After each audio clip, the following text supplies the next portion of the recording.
Hello everyone, welcome to simple living vibes. ఈరోజు మనం homemade paneer ఎలా తయారు చేసుకోవాలో చూద్దాం. స్టోర్ పన్నీర్తో కంపేర్ చేస్తే చాలా సాఫ్ట్గా ఉంటుంది. ప్రిజర్వేటివ్స్ లేకుండా ఫ్రెష్గా ఇంట్లోనే తయారు చేసుకోవచ్చు, అది కూడా విత్ ఇన్ 5 to 10 minutesలో. ఫస్ట్ ఫుల్ క్రీమ్ మిల్క్ తీసుకోవాలి. నేనైతే ఇక్కడ బఫెలో మిల్క్ తీసుకున్నాను. మీరు కౌ మిల్క్ కానీ ఫుల్ క్రీమ్ మిల్క్ ఏదైనా సరే తీసుకోవచ్చు. దీన్ని స్టవ్ మీద మీడియం ఫ్లేమ్లో బాయిల్ అయ్యే వరకు హీట్ చేయాలి. వన్స్ మిల్క్ బాయిల్ అయ్యాక 2 లెమన్స్ తీసుకోండి. మీరు కావాలంటే వెనిగర్ కూడా తీసుకోవచ్చు, కానీ lemon juice natural option. So నేను లెమన్ తీసుకున్నాను. ఇలా లెమన్ జ్యూస్ని కొంచెం కొంచెం యాడ్ చేసుకోండి. లెమన్ యాడ్ చేసిన తర్వాత మిల్క్ ఇమ్మీడియట్గా కర్డల్ అవ్వడం స్టార్ట్ అవుతుంది. ఇక్కడ చూడండి, థిక్ సాలిడ్లా తయారైంది. ఇప్పుడు ఇలా వాటర్ అండ్ సాలిడ్ సపరేట్ అయ్యేంత వరకు ఉంచుకోవాలి. తర్వాత స్టవ్ ఆఫ్ చేసేయండి. ఆఫ్ చేసేసి పక్కన పెట్టుకోండి. ఇప్పుడు పన్నీర్ చేసుకోవడానికి నేను పన్నీర్ మేకర్ తీసుకుంటున్నాను.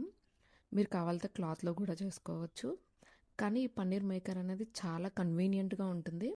ఇలా కింద ప్లేట్ కూడా సపరేట్ అవుతుంది పన్నీర్ ఈజీగా తీసుకోవడానికి. ఇప్పుడు ఒక గిన్నె తీసుకుని దీంట్లో ఉన్న ఎక్సెస్ వాటర్ అంతా తీసేద్దాం. వాటర్ తీసేసేగా ఉన్న పన్నీర్ని పన్నీర్ మేకర్ బాక్స్లో వేద్దాం. ఇలా చూడండి, నేనైతే ఇక్కడ షింక్లో వేసాను, ఎందుకంటే రిమైనింగ్ ఎక్సెస్ వాటర్ అంతా షింక్లోకి వెళ్ళిపోతుంది కాబట్టి. సో ఇలా పన్నీర్ వేసిన తర్వాత మొత్తం అంతా పన్నీర్ షేప్లోకి నీట్గా ఫామ్ చేసుకుని దానిపైన మూత పెట్టి దాని మీద ఏమన్నా వెయిట్ పెట్టాలి. ఇలా వెయిట్ పెట్టిన తర్వాత ఎక్సెస్ వాటర్ అంతా స్క్వీజ్ అయిపోతుంది. పన్నీర్ తీసేగా ఎక్సెస్ వాటర్ ఉంది కదా, దాన్ని మనం స్టోర్ చేసుకుందాం. ఈ వాటర్ కూడా చాలా మంచిది, సో మీరు వేస్ట్ చేయకండి. ఈ వాటర్తో మనం రైస్ వండుకోవచ్చు, లేకపోతే చపాతీలో కూడా కలుపుకోవచ్చు, ఎందుకంటే దీంట్లో కూడా చాలా ప్రోటీన్స్ అండ్ మినరల్స్ ఉంటాయి. ఆఫ్టర్ 30 minutes తర్వాత మనం చెక్ చేసి చూద్దాం. Soft and fresh homemade paneer ready.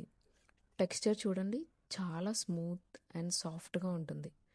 ఈ పన్నీర్ని క్యూబ్స్ లాగా కట్ చేసి కర్రీస్లో యూజ్ చేయొచ్చు, sandwiches, wraps, paneer tikka, even సలాడ్స్లో కూడా యూజ్ చేయొచ్చు. ఇంకా బెస్ట్ పార్ట్ ఏంటంటే ఈ paneer completely fresh, chemical free and homemade. ఇలా ఒక ఎయిర్ టైట్ కంటైనర్లో వాటర్ వేసి స్టోర్ చేస్తే మనకి పన్నీర్ అనేది ఫ్రెష్గా ఉంటుంది. సో కొంచెం 3 to 4 days వరకు మనం స్టోర్ చేసుకోవచ్చు. మీరు కూడా ట్రై చేసి చూడండి అండ్ కమెంట్లో మీ ఎక్స్పీరియన్స్ చెప్పండి. ఇంకా ఇలాంటి ఎన్నో హోమ్మేడ్ రెసిపీస్ కోసం మన ఛానల్ని సబ్స్క్రైబ్ చేయండి. Thanks for watching.